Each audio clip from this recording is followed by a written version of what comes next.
तो स्तनधारी यानी वे समस्त प्राणी जो अपने बच्चों के पोषण के लिए स्तनों को धारण करते हैं और स्तन में बनने वाले दूध को वे अपने बच्चों को पोषण प्रदान करने में सहायता करते हैं।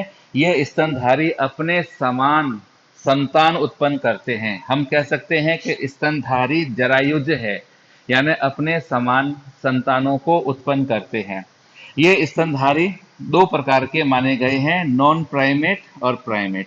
नॉन प्राइमेट वे स्तनधारी होते हैं, निम्न श्रेणी के स्तनधारी है, जिन्हें हम कहते हैं, हो गई शुरू में, धन्यवाद का है? नहीं नहीं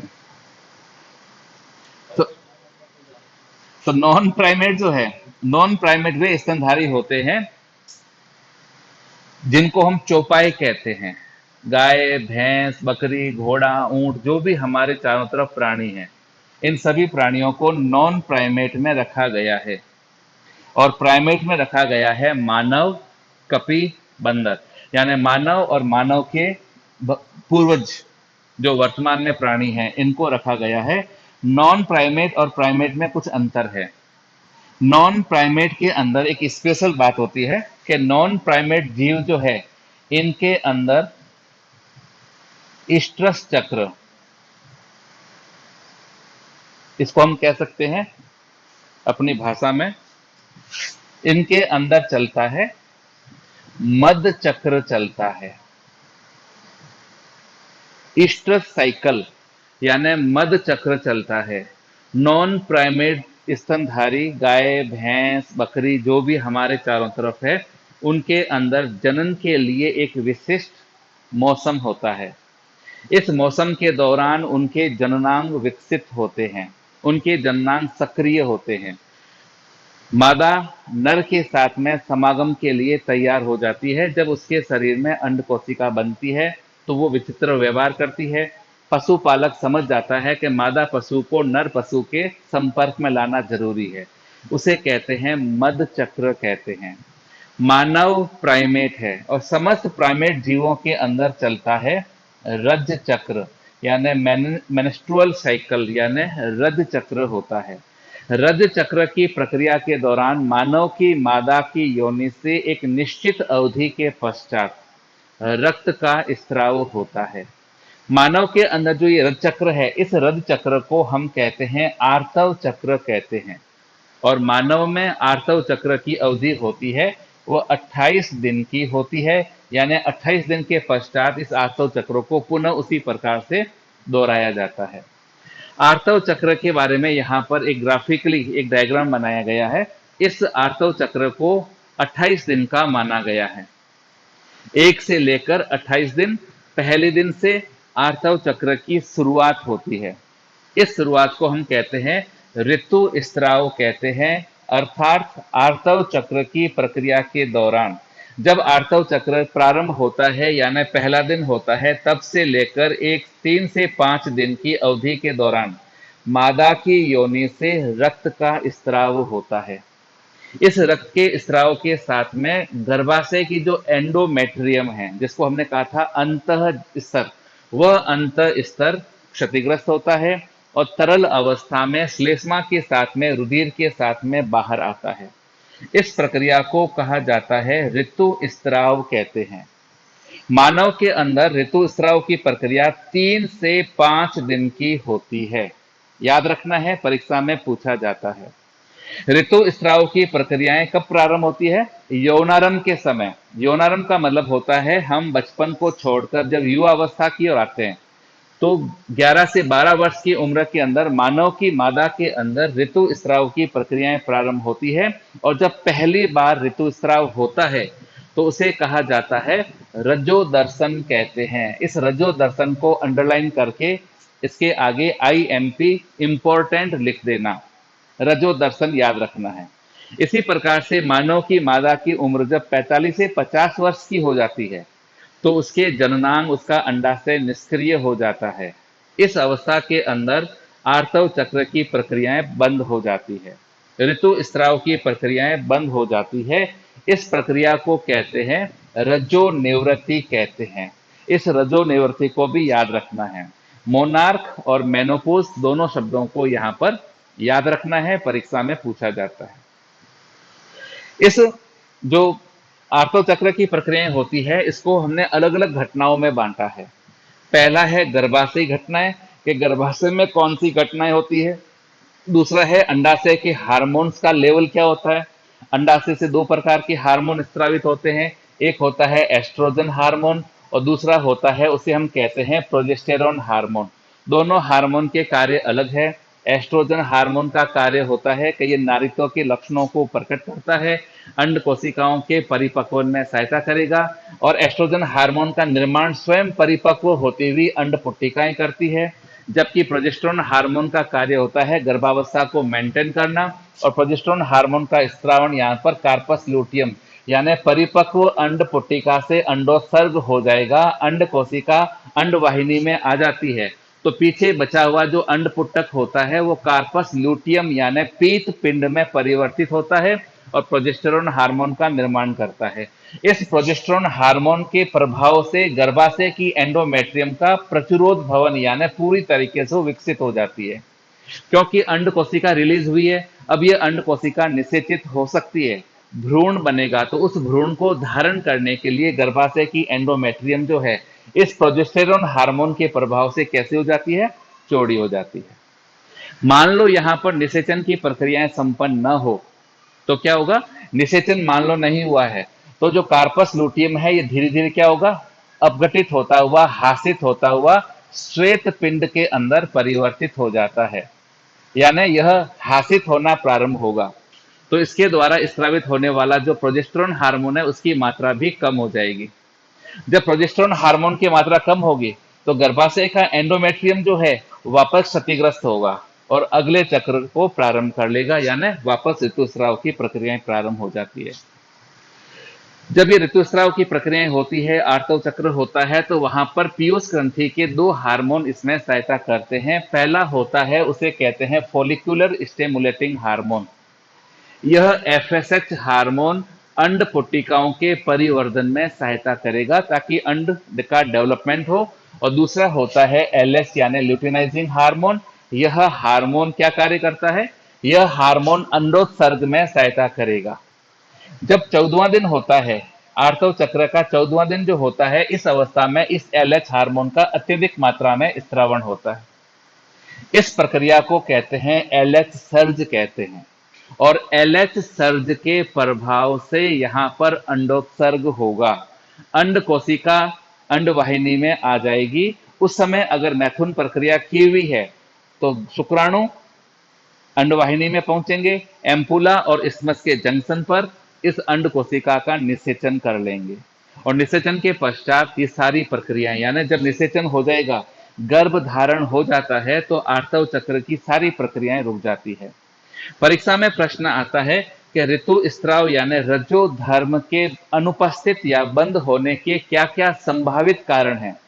तो पहला कारण हो सकता है कि उस महिला ने गर्भ धारण कर लिया हो, या उस महिला ने रजोनिवृत्ति हो गई हो उस महिला की, या फिर वो अत्यधिक तनाव की स्थिति में है, या फिर वो शारीरिक रूप से बहुत ही दुर्बल है, या उसके बॉडी में हार्मोनल इम्बैलेंस है, हार्मोन्स का असंतुलन है, तो वह महिला, उस महिला के शरीर में फिर ये प्रक्रियाएं यानी ऋतुस्राव की प्रक्रियाएं बाधित हो जाती है।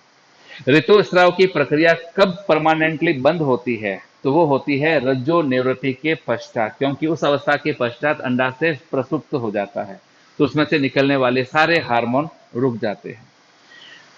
यहाँ पर कुछ इंपॉर्टेंट बातों के बारे में मैंने बता रखा है कि मादा प्राइमेट्स है, उनके अंदर होता है ऋतुस्राव की प्रक्रियाएं 28 दिन के पश्चात दोहराई जाती है, जिसे हम कहते हैं आर्तव चक्र। शुरुआत होती है ऋतुस्राव से, और पहला ऋतुस्राव कब प्रारंभ होता है, तो वो होता है यौनारंभ में। इसे कहते हैं रजोदर्शन। 45 से 50 वर्ष की आयु के अंदर याद रखना है, रजो निवृत्ति हो जाती है। कोई लड़का आया तो नहीं, नया कोई एडमिट तो नहीं हुआ।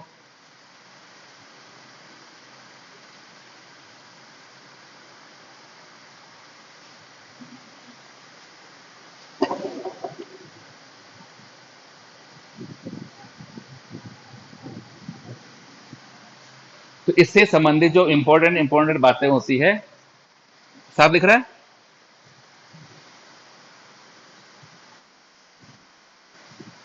ठीक है। तो ये सारी इंपॉर्टेंट बातें हैं जो इसमें है। रजो दर्शन रजो निवृत्ति दोनों को याद रखना है हमें। ऋतु स्त्राव क्या है? मानव की योनि से रक्त का स्त्राव होना। इसकी अवधि 3 से 5 दिन की होती है। जब ब्लीडिंग होती है, रक्त स्त्राव होता है, इस अवस्था में गर्भाशय का जो अंतर स्तर है वह भी क्षतिग्रस्त हो जाता है और श्लेष्मा के साथ में तरल के रूप में रुधिर के साथ में बाहर आता है। इसे हम कहते हैं ऋतुस्राव और इसकी अवधि याद रखना है 3 से 5 दिन की होती है।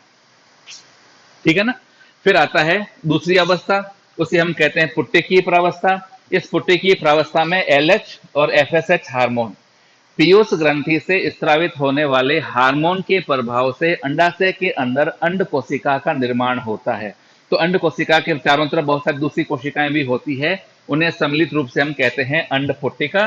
अंड पुट्टिका जब परिपक्व हो जाती है, लगभग 13वें दिन तक हो जाती है, तो उस अंड पुट्टिका को हम कहते हैं ग्राफीन पुट्टिका भी कहते हैं। उस अवस्था में एस्ट्रोजन और प्रोजेस्टेरोन हार्मोन और एलएच हार्मोन इनके प्रभाव से होता है अंडोत्सर्ग।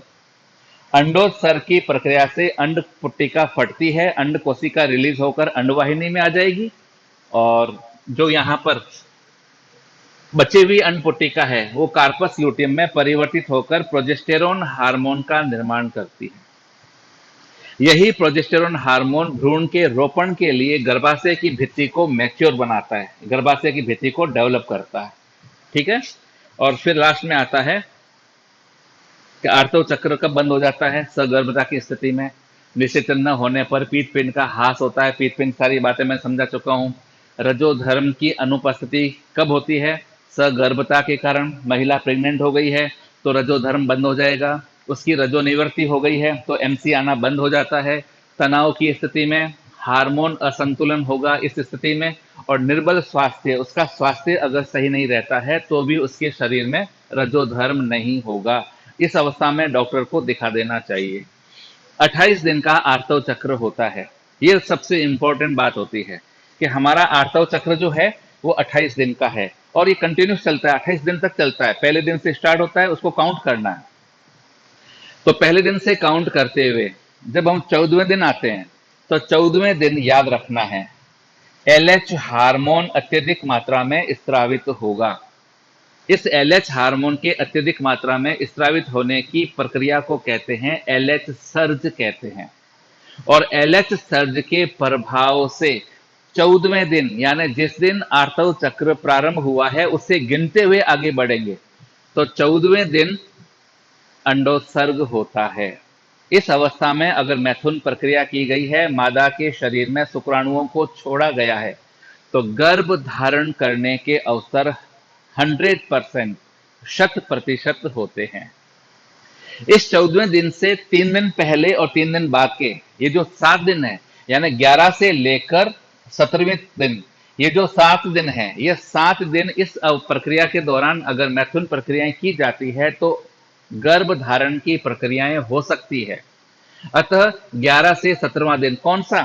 आर्तव चक्र के प्रारंभ होने से 11वां दिन और 17वां दिन जो है, इस दिन के अंदर निषेचन की संभावनाएं बढ़ सकती है, निषेचन की संभावनाएं ज्यादा होती है। अतः इसे कहा जाता है निषेच्य अवधि कहते हैं और निषेच्य अवधि को याद रखना है।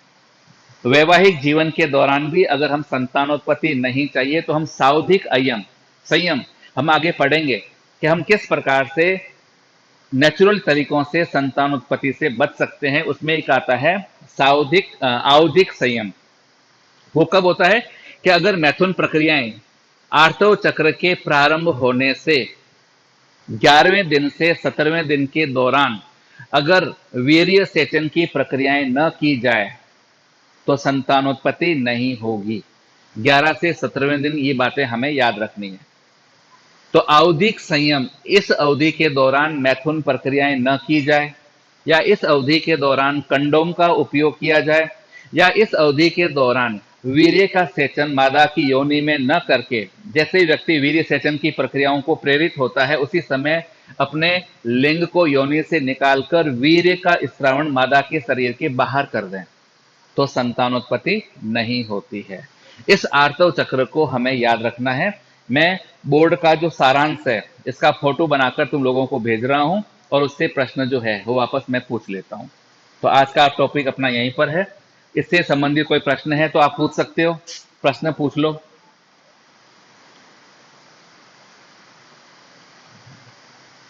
कोई चीज समझ में नहीं आई है तो पूछ सकते हो। इस पर 3 नंबर का बड़ा प्रश्न आता है और 1-1 नंबर के छोटे छोटे प्रश्न पूछे जाते हैं। तो छोटे छोटे प्रश्न जो मैंने यहाँ पर लिख रखा है, ये 1 नंबर का प्रश्न है, ये 1 नंबर का प्रश्न है, ये सारे 1-1 नंबर के प्रश्न है। और बड़ा प्रश्न है तो पूरा आता है कि आर्तव चक्र का नामांकित चित्र बनाते हुए वर्णन करिए। इस प्रकार से प्रश्न आते हैं। तो कोई भी डाउट है तो मेरे से पूछ सकते हो। कोई डाउट? अपने माइक चालू कर दो। कोई भी कैसा भी डाउट है तो मेरे से पूछ सकते हो अभी। और यह तुम लोगों के जीवन के लिए भी बहुत जरूरी है कि जब वैवाहिक जीवन के अंदर तुम लोग किस प्रकार से अपने